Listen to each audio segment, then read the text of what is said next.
Hello everyone, welcome back to my channel. तो सुबह के 5 बज रहे हैं और रोज़ की तरह मैं उठ चुकी हूँ और सबसे पहले मेरे काम की शुरुआत देखिए यहीं से होती है। और अच्छा, आप लोग बताइए कि सुबह सुबह किसको आलस आती है? आप लोगों को आती है क्या? मुझे तो बिल्कुल भी नहीं आती है, क्योंकि हम लोग का डेली का यही काम है उठना, तो फिर आलस किस बात की। तो चलिए काम की शुरुआत कर लेते हैं। और यहाँ पर मैं सबसे पहले किचन में ही झाड़ू लगाती हूँ और आज मैं रूम में भी झाड़ू लगा दूंगी, क्योंकि रूम में थोड़ी थोड़ी रोशनी सी दिख रही है, क्योंकि नाइट बल्ब जल रहा है। तो मैं बहुत आराम आराम से झाड़ू लगाऊंगी ताकि कोई डिस्टर्ब ना हो। और आज ना फ्राइडे का दिन है, तो आज से मैं व्रत शुरू करूंगी संतोषी माँ का। तो मतलब आज मुझे कुछ अलग ही एनर्जी आ रही है व्रत का नाम सुन के। और मैं ना काफ़ी टाइम से सोच रही थी इस व्रत को करने के लिए। तो आज का दिन मैं रखी हूँ कि आज ही मैं व्रत शुरू करूँगी, क्योंकि देखिए अब खरवास भी आने वाला है ना। तो अगर खरवास के पहले इस व्रत को उठा लूँगी तो सही रहेगा, क्योंकि अगर कोई भी मतलब शुभ काम है या कोई भी चीज़ व्रत वाला जो है उठाने वाले हैं आप लोग ना, तो खरवास में हम लोग नहीं कर सकते हैं। कहा जाता है कि मतलब कोई भी अच्छी चीज़ की शुरुआत ना खरवास में नहीं की जाती है। तो बस 14 तारीख से खरवास लग ही जाएगा और 14 जनवरी तक उतरेगा। तो इसीलिए मैं आज से व्रत शुरू करूँगी। तो देखिए रूम वगैरह में मैं झाड़ू लगाते लगाते लिविंग रूम तक आ गई हूँ, और यहाँ से मैं अपने घर के मेन गेट तक जाऊँगी, वहाँ भी झाड़ू लगा दूँगी।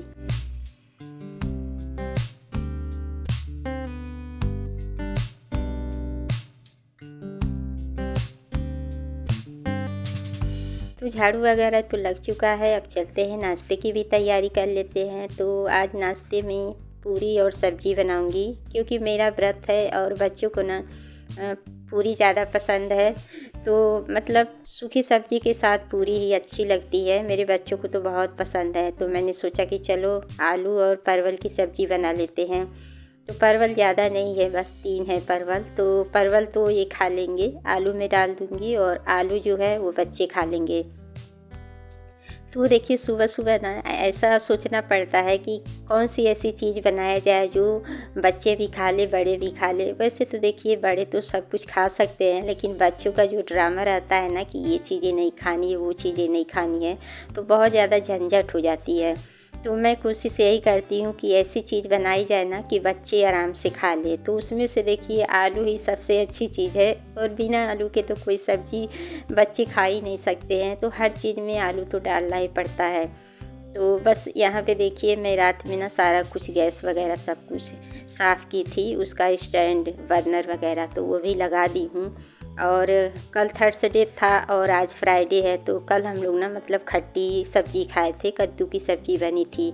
तो इसकी वजह से ना मुझे पूरा किचन क्लीन करना था, तो रात में ही सारा कुछ मैं क्लीन कर दी थी।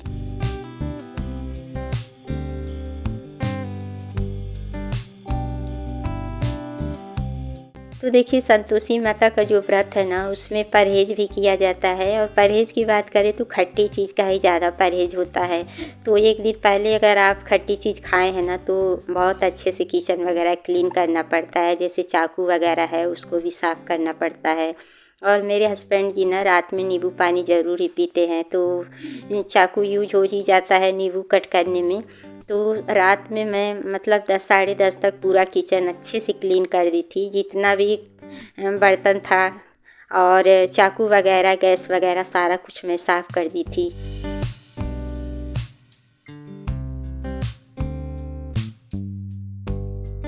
तो देखिए सब्ज़ी को मैं कट कर दी हूँ, अब यहाँ धुलने जा रही हूँ। और सब्ज़ी को भी ना धुलने में और काटने में भी समय लग ही जाता है। तो अभी ये सब करते करते ना लगभग 5:30 हो गए हैं। और सब्ज़ी में थोड़ा सा ज़्यादा ही कट की हूँ, क्योंकि दोपहर में मैं सब्ज़ी नहीं बनाऊँगी। और दोपहर का समझिए खाना बनेगा ही नहीं, क्योंकि आज पूरी और सब्ज़ी बनेगी। नाश्ते में तो बच्चों को पूरी बहुत पसंद है, तो बच्चे दोबारा ना दोपहर में भी पूरी ही मांगते हैं। तो इसलिए मैं सोच रही हूँ कि इसी टाइम पे ना दोपहर का भी व्यवस्था मैं कर दूँ। तो इसीलिए मैं सब्ज़ी थोड़ा सा ज़्यादा कट की हूँ।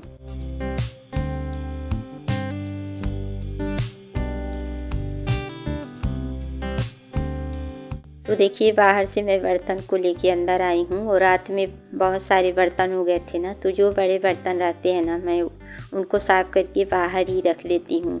और देखिए अंदर जो बास्केट है ना पिंक कलर का, तो वो बहुत छोटा है, उसमें बड़े बर्तन नहीं आते हैं, तो इसीलिए मुझे बाहर बर्तन रखना पड़ता है। और यहाँ पे अब देखिए मैं सब्ज़ी को छौंक लगा दी हूँ। और देखिए 5:30 पे भी ना अभी अंधेरा ही दिख रहा है आप लोगों को। और अब तो देखिए ठंड भी अब शुरू हो ही गई है। पहले तो देखिए नवंबर तक ठंड शुरू हो जाती है, लेकिन इस बार थोड़ी ठंड लेट पड़ी है, क्योंकि देखिए अब दिसंबर भी आ गया है और अब ठंड नहीं पड़ेगी तो कब ठंड पड़ेगी।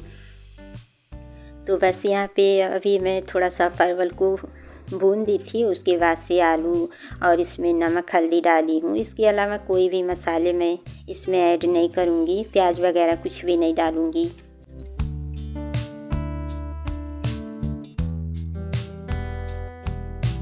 और अभी सभी लोग सो रहे हैं, तो जब तक सभी लोग उठेंगे ना तब तक मेरा सारा काम फिनिश हो जाएगा। सारा काम नहीं, बस नाश्ते का काम जो है वो फिनिश हो जाएगा।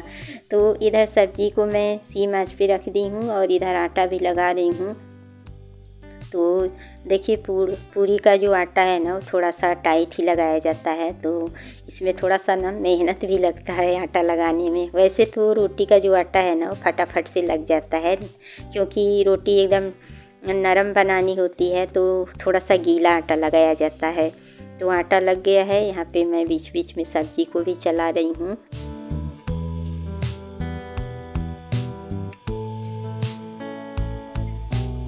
और एक बात कहूँ, अगर देखिए किसी दिन हम लोग उठने में लेट कर देते हैं ना, तो उस दिन काम करने में ना बहुत ज़्यादा आलस आता है, मतलब मन ही नहीं करता है कुछ करने के लिए।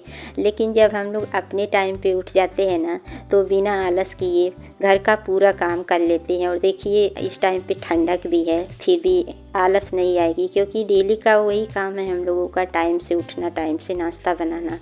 लेकिन अगर मैं किसी दिन ना नाश्ता वगैरह बना के अगर बेडरूम में चली जाऊँ ना, तो ये सोच लीजिए कि बेडरूम एक चुंबक है। अगर आप बेडरूम में चले गए ना तो पक्का दोबारा से सो जाएंगे। तो मैं तो यही कोशिश करती हूँ ना कि दोबारा से मैं बेडरूम में ना जाऊँ, इधर ही लिविंग एरिया तक ही रहूँ, ताकि मुझे नींद ना आए।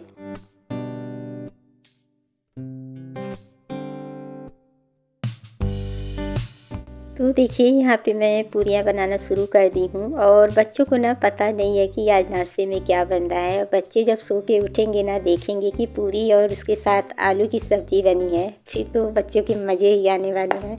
क्योंकि देखिए घर में जब छोटे बच्चे रहते हैं ना, तो ज़्यादा रोटी खाना नहीं पसंद करते, उनको पूरी पराठे ज़्यादा ही पसंद होते हैं। और ठंडक की बात करें तो ठंडक में लगभग सभी को ही पूरी पराठे पसंद आते ही हैं। मुझे भी पूरी पराठे बहुत पसंद है।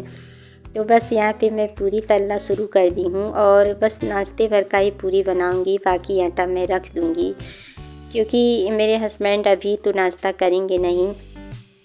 वो जब नहा धो के रेडी हो जाएंगे तब उनके लिए मैं गर्मा गर्म पूरियाँ सेकूँगी।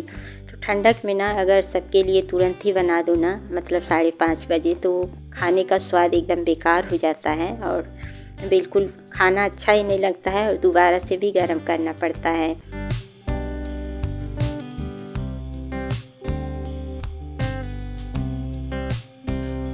और ये लोहे की कढ़ाई ना इतनी ज़्यादा पतली हो गई है, लेकिन मैं इसको घिसती जा रही हूँ, मतलब इसको ना बदलने का मैं नाम ही नहीं ले रही हूँ। मैं यही सोच रही हूँ कि जब तक ये चल रही है ना, चलती रहे। अब मुझे बार बार ये डर लग रहा है ना कि कहीं नीचे से ना इसमें सुराग न बन जाए, वरना सारा तेल ही निकल जाएगा। क्योंकि ये ना बहुत साल पुरानी कढ़ाई है, मतलब यूँ समझ लीजिए कि ये 12 साल पुरानी कढ़ाई है। तो बस नाश्ता वगैरह बना के और मैं अब आ गई हूँ बालकनी में कपड़े सुखाने के लिए।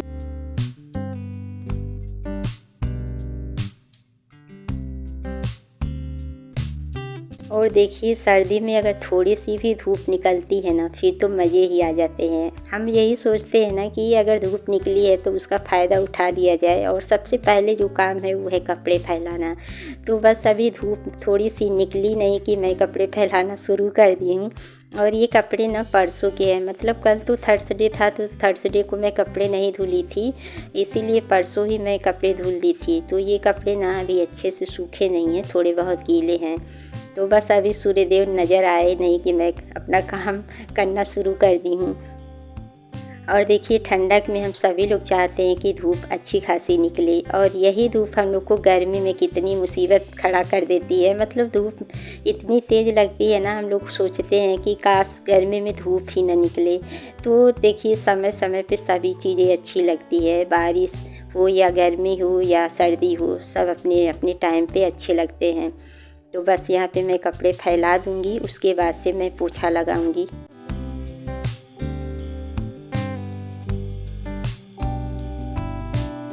और अभी मैं ना पोछा नहीं लगाई हूँ, इसीलिए मैंने सोचा ना कि पहले मैं कपड़े फैला देती हूँ, उसके बाद से मैं पोछा लगाऊंगी। तो पोछा लगाने के बाद ही नहाऊंगी। अभी पानी गर्म हो रहा है, मैंने गीज़र को ऑन कर दिया है। और आज ना मैं कपड़े एक भी नहीं धुलूँगी, क्योंकि ये देखिए कपड़े ना अभी अच्छे से सूखे नहीं हैं, और सर्दियों में ना इतने ज़्यादा कपड़े हो जाते हैं तो सुखाने की भी बहुत ज़्यादा दिक्कत हो जाती है। और कितना भी जगह रहे लेकिन कपड़े सुखाने में ना जगह कम हो जाती है। तो मैंने सोचा ना कि पहले इन कपड़ों को सुखा के इनको फोल्ड करके रख दूँगी, उसके बाद से मैं और भी जो गंदे कपड़े हैं उनको वॉश करूँगी।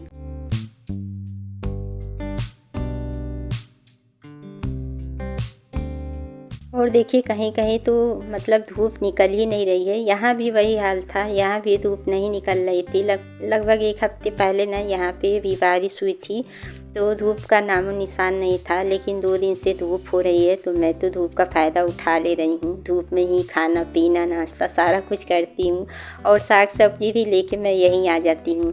तो देखिए मेरी बालकनी अच्छी है, लंबी चौड़ी है, मतलब यहाँ पे कपड़े भी अच्छे से सूख जाते हैं। लेकिन एक दिक्कत है ना कि सोसाइटी में ना हम लोग कपड़ों को ना रेलिंग पे नहीं डाल सकते। तो मतलब बेडशीट वगैरह जो होती है, जो नीचे लटकाया जाता है, तो उसके लिए बहुत ज़्यादा दिक्कत हो जाती है। लेकिन मैं कभी कभी ना डाल देती हूँ। अब बताइए कहाँ हम लोग बेडशीट को फैलाएं।